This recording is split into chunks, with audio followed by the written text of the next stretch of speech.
All right, Miss Faka. Shalom, shalom. This is Yao checking in. All right, let me get comfortable real quick. All right, you guys see what's going on in Israel right now. It's not, something that is confusing. I guess it may be for some people, but it may be waking a lot of people up. So we've got a lot of stuff to talk about. So if you've been following the events for the last 2 to 3 weeks here,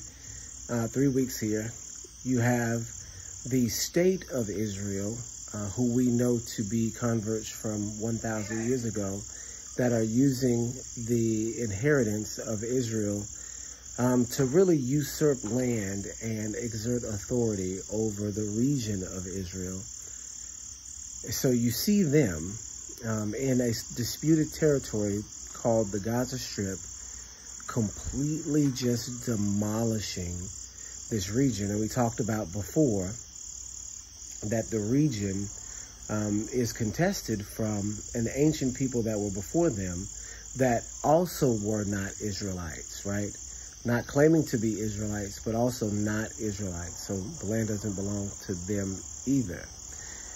So we have a situation as to where there is a dispute over the land of Israel, this ancient land that the only importance we can say in a societal sense is the fact that it has the Bible, that the Bible has this piece of land in its core.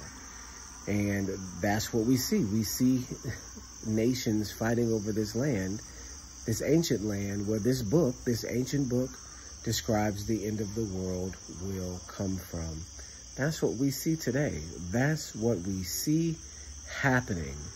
And so you, my brothers and sisters that are Democrats out there, you've just woken up overnight and, you've seen your president in a state of decay for a little while, but you woke up overnight to find your president who you voted for and who you believe has your best interests at heart become just a straight warmonger overnight, right? You've seen this happen before your very eyes.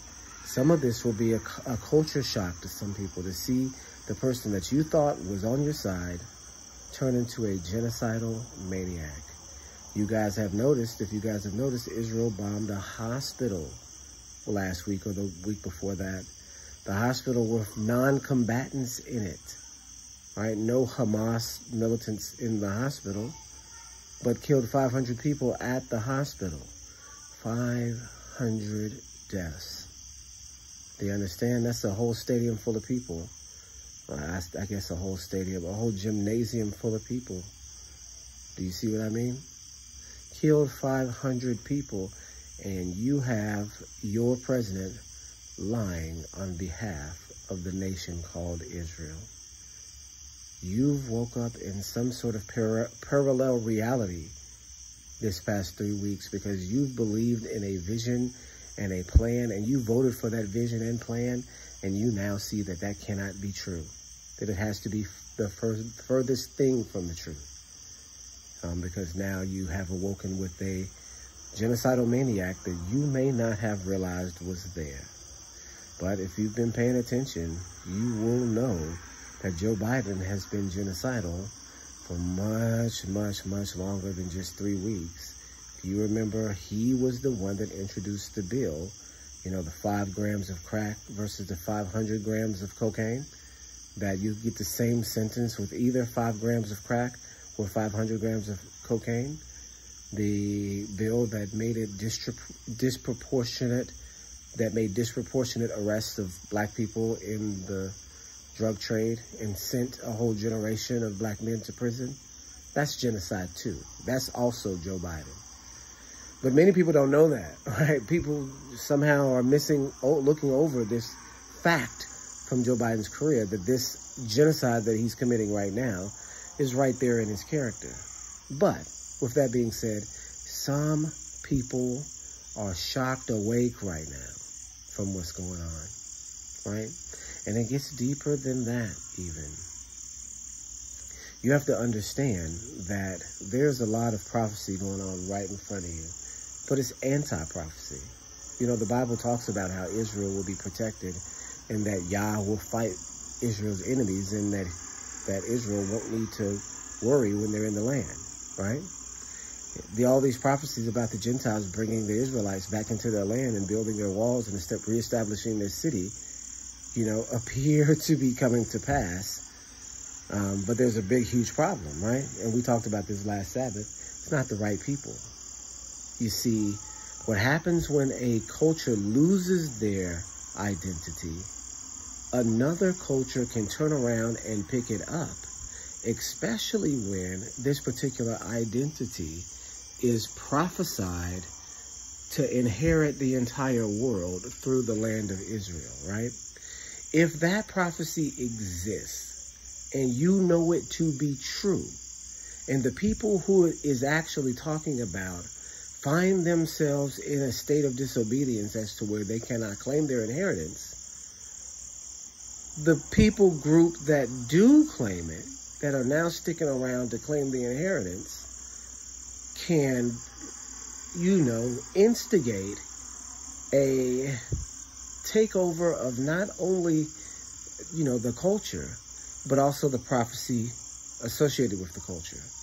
So because they've taken over the culture and they're proposing to be these Israelites of old, they've used that concept to go and take real land. And what it says about those people is that Yah would fight for them and that there would be no enemy to stand up against them. And what we see happening is not Yah standing up for Israel, but the daughter of Babylon itself, America. Babylon itself, America, right? We see America standing up and protecting Israel, evil Israel. And so that's what you would expect in an anti-prophecy, right? That's what exactly you would be looking for in an anti-prophecy. You would have a fake people in real Jerusalem establishing fake prophecies, right? Remember, the anti-Messiah would do signs and wonders, lying signs and wonders. You're seeing those now. You're seeing Joe Biden lie about the state of Israel, not the people of Israel, who we know are the black victims of the transatlantic slave trade, who were shipped to the Americas and to Europe and to other places around the world, who were scattered as slaves, exactly how the Bible says that their legacy would be, right? Our legacy would be. So that people group are the actual Israelites, and the imposter group is in control, but continuing the lie of the false identity, continuing to act as imposter and reaping all the benefits. Do you see what I'm saying?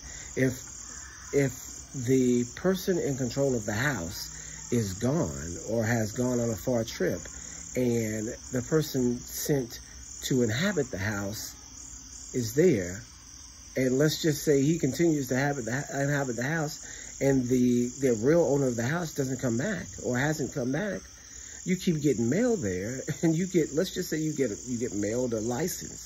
Uh-oh, I can use this guy. Let's just say you get mailed a deed. Do you see what I'm saying? All of his mail is coming to, all of the mail of the person whose house you're in is coming to the house, and you're finding out all this information about him and have all these documents about him. So how easy would it be for you just to assume that identity? And then let's just say checks start coming. Uh-oh, then now assuming the identity has paid off for you, right? How much are you going to fight to stay in the house and continue the lie, right? Let's just say somebody down the block is like, that's not your house, and I don't appreciate you being in this neighborhood, because who's to say you're not going to take my house over like you took this house over, right? Isn't that the very next person that you want to take out? Isn't that your very next enemy? That guy, like, oh, wait a second, if this is my house, I think the house that you're in is mine too. I'm saying that this is mine too. Remember, I'm this guy, and this guy owns both of these houses, right? Right? That's what you're looking at. You're looking at an imposter nation benefiting from their impostership. I guess that's the word, impostership. I don't know. And benefiting wildly, right? wildly successful from playing the role as Israel, when actual Israel is actually still enslaved in Babylon, in America, the country that is helping false Israel continue to exist, continue to fight this battle for existence, because that's what this is, right? And not only continued existence, but expansion, to have the entire state of Israel. And we're at 10 minutes here, but the real point of this video that I really wanted to get across to people so that they'll recognize what's really going on in this world is that you are getting ready to witness more of exactly what you've just seen. You're witnessing a genocide, but when that ground war goes in, then they're going to wipe Gaza off the face of the earth. You will know about Palestine from history only. You will know about the Palestinians in textbooks only. They will be destroyed and killed and scattered and absorbed into the Arab world all around them. That's what's getting ready to happen. But it reverberates beyond the Palestinians as well. You're getting ready to see an atrocity the size of the Holocaust in Germany on TV. You're going to watch the events leading up to it. You're going to watch as it's happening. And then you're going to watch the world reaction when it's over. And Israel claims Gaza and the West Bank as Israelite territory, as Israeli territory, a state of Israel with no enemies within its borders. That's what's going to happen. And what's going to happen after that is where you come in. You know, Israelite in America, Black American, don't say these words. Oh, these are two groups that don't belong in my land anyway. They fight and they ain't got nothing to do with me. Don't say that. Don't even fix your mind to think that, because you have to look at the sequence of events here. You need to pray for these Palestinians, that the Israelis that they say they are there are not successful in what they are planning on doing to these Palestinians. Because once they do that to them, what do you think they're going to do to the actual inheritors, the people who the land actually belongs to? What do you think they've got in store for us? Because they own us right now too. Don't you think that there's Jewish interest and control of the music industry? All our wealth is in the music industry. Don't you think there's Jewish interest and control of sports? Look at, I forgot his name, but the owner of the Lakers. You know, when he went on his not the Lakers, but the Clippers, who went on a racist rant, who was in Ashkenazim. You know, he was, talking about how he owned these players, these basketball players, that they get their living from him. And they should be glad that they have the ability to work for him, right? Not that he's working for them, where their talent pays his salary, is that they're working for him. You know, he's the one that went on to say there are white Jews and there are black Jews, and the white Jews hate the black ones. That's what he said. That's what he said out of his mouth, right? That the white Jews treat the bad Jews badly. He said that there's a separation. He knows what he's talking about. He's not lying, right? He's not lying. And when he's talking about black Jews, he's talking about the black Jews in Israel who are Beta Israel from Ethiopia and all sorts of other people. But he's also talking about the Jews in America that don't know they're Jews, that he owned on his LA Lakers basketball team. That's who he's talking about. What I really wanted to get to is there has been a video that's been floating around of an Israeli cabinet member, high member of the Israeli government, who worked out of an office in Atlanta for the Israeli consulate. So a very high up and well-connected member of the Israeli government. What this woman said out loud, out of her lips, proves everything that we've been talking about. What she said was that one of the greatest threats to Israel in this generation was the young people in the American black community. all of them. She said, this generation of Black Americans is the most dangerous or one of the greatest threats to Israeli security. Now, why do you think that she would say that? Why in the world do you think that she would say that? She said it because she knows, like I know, like most young people don't know right now in America, that Israel actually belongs to us. That's why she would say that out of her mouth.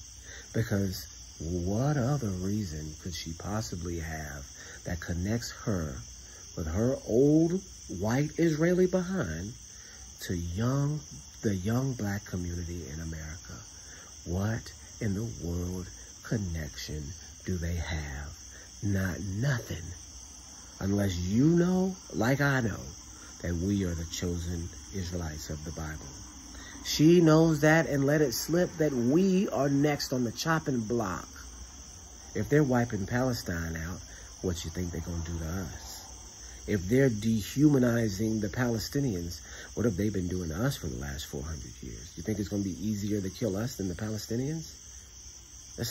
We're looking at what they plan on doing to us, right? So if they're successful in their endeavor to kill millions of people or hundreds of thousands or whatever it is that they're trying to do in order to annex this land, if they're successful in doing this when the world is telling them to stop in front of billions of people on TV, if they're going to get away with this, what do you think that they're going to do to a people that are killing each other already? That #1 song on the radio is Pound Town. You see what I'm saying? These people that have, polluted their own culture into oblivion. So that anytime you see one, you see scandalous hooker or gangster drug dealer. That's all you are going to see. Because that's all you hear on the radio.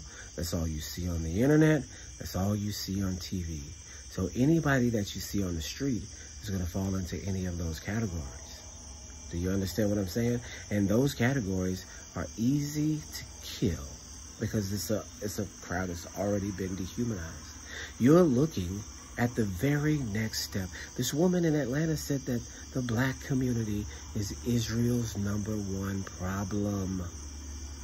You have to understand, as a 20-year-old Black man, I had no earthly conception of what Israel was and never did care, right? I didn't wake up like a jihadist or something. Time to go threaten Israel. Not ever, ever, ever in life. I went to church every Sunday, every other Sunday, or whatever it was, and never did ever think to myself, not one time, I'm out here as a threat to Israel. So, in what world, 20 years later, as an adult, in what world did that change? You see what I mean? Is that the new hip thing in the community? I'm talking like an old man even. Is that what's cool? Is that what you whippersnappers are doing out there? Is riling yourselves up in order to threaten Israel? If that's not the case, then why in the world does this woman say that the young Black community is Israel's problem to deal with? Why would she be saying that? This high-ranking official in the Israeli government whose office is in Atlanta, why would she be saying that young Black people are Israel's problem, or a great threat to the independence of Israel, or the idea of Israel? Why would she say that? Unless she knows something that you don't. Unless she knows something that means, yeah, of course they would be a threat. Unless she knows that the actual children of Israel are us, are the people that could find out in the Black community, in the young Black community, and really have an actual claim to the land that you're trying to kill Gazans for. That's why we would be a threat. That's why we would be a problem. And then all of the sudden, when you understand that little tidbit of information, her coming out and saying black people are a problem makes sense. Because otherwise, why are we on her radar? Never, ever, ever in life would she have to ever worry about anybody dealing with her all the way in Israel. And she's talking about, and she's in Atlanta and saying that black folks are the problem. Young black folks are the problem. And she works for a country thousands of miles away, right? She didn't say neo-Nazis are the problem. She didn't say jihadists or Iran or any of these Muslim countries are a problem, which she should have, right?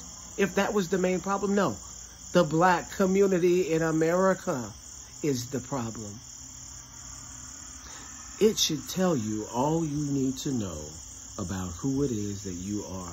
I'm going to have to leave some sort of link or something in the notes down there in the details so that y'all can pull this up and hear out of her mouth that she says Israel's problem is black folks and the young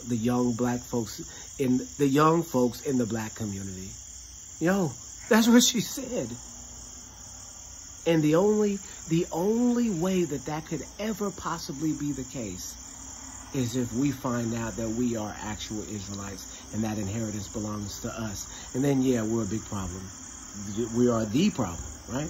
You may be looking at a war intended to be waged in order to face it and perfect it against us in the future.